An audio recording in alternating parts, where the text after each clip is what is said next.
اللہ کی مسجدوں کو تو وہ لوگ آباد کرتے ہیں جو اللہ پر اور روز قیامت پر ایمان لاتے اور نماز پڑھتے اور زکات دیتے ہیں اور اللہ کے سوا کسی سے نہیں ڈرتے.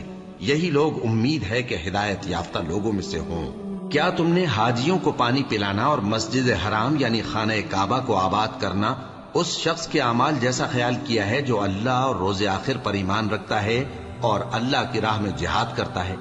یہ لوگ اللہ کے نزدیک برابر نہیں ہیں اور اللہ ظالم لوگوں کو ہدایت نہیں دیا کرتا. جو لوگ ایمان لائے اور وطن چھوڑ گئے اور اللہ کی راہ میں مال اور جان سے جہاد کرتے رہے، اللہ کے ہاں ان کے درجات بہت بڑے ہیں اور وہی مراد کو پہنچنے والے ہیں.